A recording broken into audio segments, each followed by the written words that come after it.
Please be seated. Thank you. It's not only a beautiful day, this is, in my view and the view of my team, a momentous day. It's a very, very good day. Today I'm proud to welcome and offer the strong support of the United States for the applications of two great democracies, two close, highly capable partners to join the strongest, most powerful defensive alliance in the history of the world. Two proud, independent countries exercising the sovereign right all states possess to decide their own security. President Niinistö, you are, and Prime Minister Andersson, it's a great honor to have both of you here at the White House as Finland and Sweden began the process of joining NATO.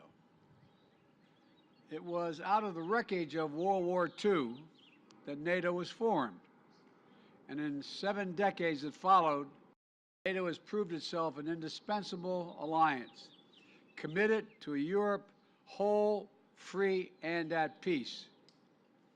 But in recent years, doubts began to arise. Was NATO still relevant?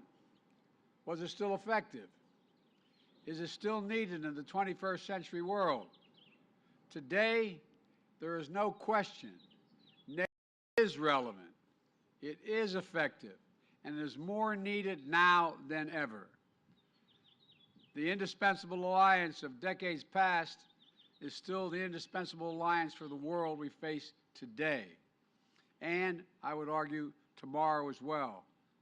And the decision of Sweden and Finland, the one they have made, is a testament to that commitment. This is about the future. It's about a revived NATO that has the tools, resources, the clarity and conviction to defend our shared values and lead the world. Sweden and Finland are already among our closest partners on a range of issues, from strengthening peace and stability to advancing human rights to taking on the climate crisis and addressing food insecurity, from strengthening the global health to promoting development. Finnish and Swedish troops have already served shoulder to shoulder with U.S. and NATO forces in Kosovo, in Afghanistan, and in Iraq. And both Finland and Sweden are already working in coordination with the United States and our other allies and partners to support the brave people of Ukraine as they defend their freedom against Russia's invasion. Sweden and Finland have strong democratic institutions, strong militaries, and strong and transparent economies, and a strong moral sense of what is right. They meet every NATO requirement, and then some. And having 2 new NATO members in the High North will enhance the security of our alliance and deepen our security cooperation across the board. Today, the President, the Prime Minister, and I had a very good discussion about NATO accession, about the war in Ukraine, and strengthening transatlantic security. But our conversations began well before today. President Niinistö and I spoke in December and again in January and the weeks leading up to Russia's unjust and unprovoked assault on Ukraine. In March, the President came to the White House to see me, to discuss this brutal conflict and the rupture it's causing in Europe. While we were in the Oval Office together, we picked up the phone and we called the Prime Minister, and the 3 of us all spoke. And we spoke again last week when I invited them to come to the White House today. We have consulted closely at every stage as Sweden and Finland made their determinations. And today I'm proud to assure them that they have the full, total, complete backing of the United States of America. Today, my administration is submitting to the United States Congress reports on NATO accession for both countries so the Senate can efficiently and quickly move on advising and consenting to the treaty. I greatly appreciate Senator Schumer and McCarthy's support, as well as Senator Menendez and Risch, to move this through the Senate as quickly as possible once the perspective of all allies are addressed and NATO adopts the accession protocols. The bottom line is simple, quite straightforward. Finland and Sweden make NATO stronger, not just because of their capacity, but they're strong, strong democracies. And a strong, united NATO is the foundation of America's security. By NATO, allies make a sacred commitment to one another, that an attack on one is an attack against all. It's Article 5 of the Washington Treaty and the core building block of our alliance. And the only time in history Article 5 has been invoked was after 9/11, when the United States was attacked and all our allies rallied to our side. The United States will never forget that, and we will never fail in our pledge to defend every single inch of NATO territory. I welcome Sweden and Finland in that responsibility as well. This is going to benefit all of our people. And today, the President, Prime Minister, and I committed that we're going to work together to remain vigilant against the threats to our shared security and to confront any aggression while Finland and Sweden are in this accession process. There's nothing going to be missed, as my mother would say, between the cup and the lip. We're in once it is moving forward. I really mean it. Really mean it. So let me be clear. New members joining NATO is not a threat to any nation. It never has been. NATO's purpose is to defend against aggression. That's its purpose, to defend. And let no one make a mistake. The meaning of this historic day. In the face of aggression, NATO has not grown weaker or more divided. It has grown stronger, more united. With Finland and Sweden's decision to request membership in NATO, it'll be enhanced for all time. Standing together today, we a bloody creed that might makes right, and we declare more powerful creed. All for one and one for all. Because what NATO makes strong isn't just our enormous military capacity, but our commitment to each other, to its values.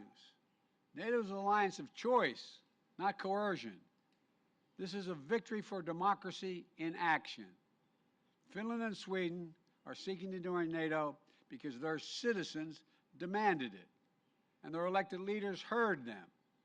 That's how it works when leaders derive their power from the consent of the government, from the consent of the governed. And that's why NATO's open door has always been so important. It allows nations to choose for themselves to ask to be part of a group of nations that value freedom, democracy, and human dignity above all else. Countries must demonstrate that they meet NATO's high standards for military interoperability, economic transparency, and democratic accountability. That's what Sweden and Finland have done. And so today, it's an affirmation of those countries in Europe that share our values, that we're willing and able to do what it takes to be part of the alliance. NATO's door remains open. In just a few minutes, I'll be leaving to spend time with two of our Indo-Pacific allies. In a half hour or so, I'll be flying to the Republic of Korea and Japan. I thank the President and the Prime Minister for traveling here on for this meeting before I take off, because it is so important.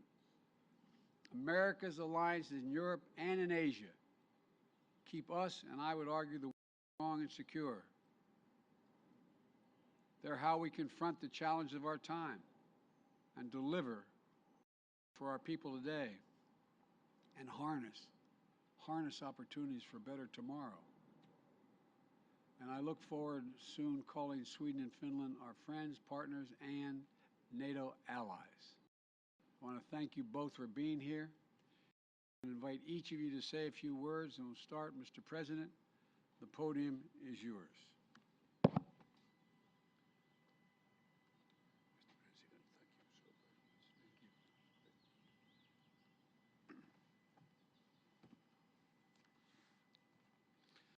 Mr. President, it is with great pleasure and honor to be standing here today with you, together with the Swedish Prime Minister Magdalena Andersson.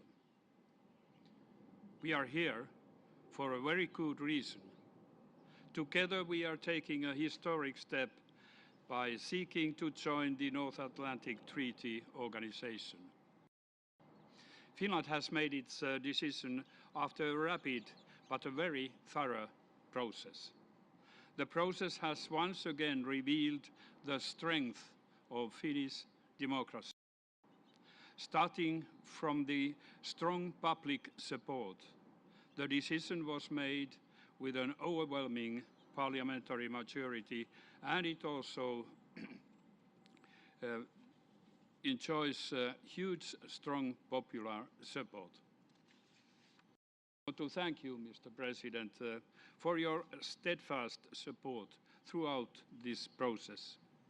In early March, I visited the White House, and you encouraged us to go further. That was of vital importance in the process. Your statement yesterday and our trilateral meeting today are a testimony of enduring commitment the United States has made to European and transatlantic security. I want to assure that Finland will become a strong NATO ally. We take our security very seriously. The Finnish armed forces are one of the strongest in Europe. We have also consistently invested in developing our capabilities. The Finns' willingness to defend their country is one of the highest in the whole world. We are ready to contribute to the security of the whole alliance, making the commitment to mutual security guarantees that being a NATO ally entails. Now that we have taken this first decisive step, it is time for NATO allies to weigh in. We hope for strong support from all allies and for a swift ratification of our membership once it's agreed. I believe that the United States can set a crucially important example to others. The Turkish leadership has recently expressed concerns about our membership application. I want to address these concerns today. Finland has always had broad and good bilateral relations to Turkey. As NATO allies, we will commit to Turkey's security just as Turkey will commit to our security. We take terrorism seriously. We condemn terrorism in all its forms, and we are actively engaged in combating it. We are open to discussing all the concerns Turkey may have concerning our membership in an open and constructive manner. These discussions have already taken place, and they will continue in the next days. 24th February, I said that the masks have fallen, and we see only the cold faces of war. Russia's war in Ukraine has changed Europe and our security environment. Finland takes the step of NATO membership in order to strengthen not only its own security, but also in order to strengthen wider transatlantic security. This is not away from anybody. Like you, Mr. President, said, NATO is protective, defending, not a threat to anybody. At the same time, we must not forget that at this very moment, the brave people of Ukraine are fighting not only for their own freedom and democracy, but for our common security. Finland, together with the EU and the United States, stands firmly behind Ukraine. So, Mr. President, once again, I want to thank you for making history with us. Thank you. Thank you.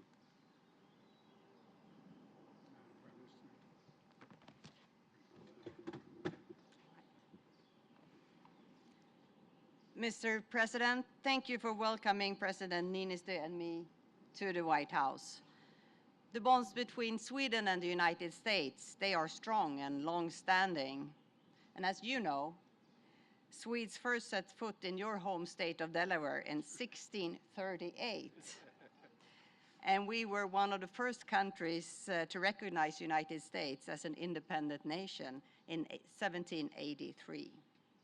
And since then, our countries have developed a deep and long-standing friendship through family ties, trade, and mutual interests. And I personally is very much one part of this.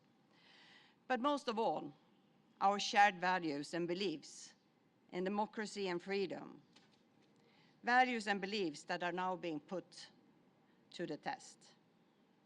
And today, the situation in Ukraine reminds us of the darkest days of European history. And I must say that during dark times, it is great to be among close friends. And over these past months, we have shown transatlantic unity and strength at its best. Together, we have responded forcefully to Russia's aggression and provided unprecedented support to Ukraine. We have not flinched. And Mr. President, I want to thank you for the massive US support to Ukraine and for your sustained engagement in European society. President Niinistö and I have come here at a historic moment for our countries. And for Sweden, after 200 years of military non-alignment, Sweden has chosen a new path. Yesterday, Sweden and Finland submitted our formal requests to join NATO. And Russia's full-scale aggression against a sovereign and democratic neighbor, that was a watershed moment for Sweden. And my government has come to the conclusion that the security of the Swedish people will be best protected within the NATO alliance. And this is backed by very broad support in the Swedish parliament. And with Sweden and Finland as members, NATO will also be stronger. We are security providers with sophisticated defense capabilities. And we are champions of freedom, democracy, and human rights. We have a long tradition of extensive military cooperation with NATO, including all missions. And we are right now ramping up our defense spending, and we will reach 2% of GDP as soon as practically possible. And Mr. President, your support for our country's NATO aspirations for our security are of fundamental importance. And we look forward to a swift ratification process by NATO members. And we are right now having a dialogue with all NATO member countries, including Turkey, on different levels to sort out any issues at hand.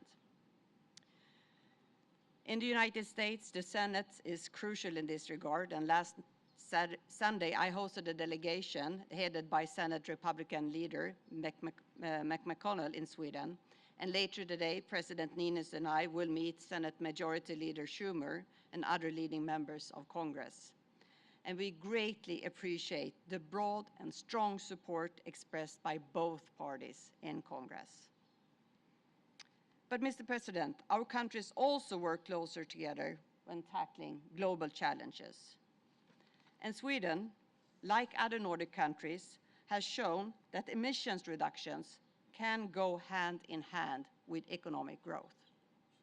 And in Sweden right now, the green transition creates thousands of jobs through investments in battery factories, green mining, and fossil-free steel production. And I actually brought the President a unique example of this, a candle holder made of the world's first fossil-free steel.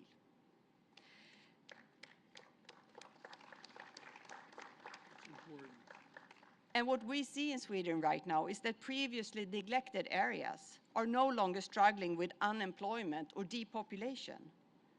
But how to build housing, infrastructure, and schools quick enough to meet up with the expansion. And here I see fantastic opportunities to cooperate between the Nordic countries and the United States. And I'm also proud that Sweden contributes to the US economy and the prosperity of the American people. Swedish companies are active in every single state, creating more than 350,000 jobs in the United States. And we are the 15th largest investor. Mr. President, I want to thank you for your leadership in our joint efforts to promote democracy throughout the world. Because democracy requires constant work and safeguarding. We have to win every new generation. And let me conclude where I started. Peace and stability in our part of the world is a common security interest for us, for you, and for the rest of Europe. And we stand here today more united than ever, and we are committed to strengthening our bonds even further.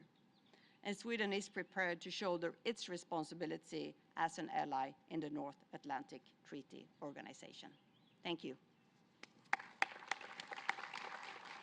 Thank you, thank you, thank you.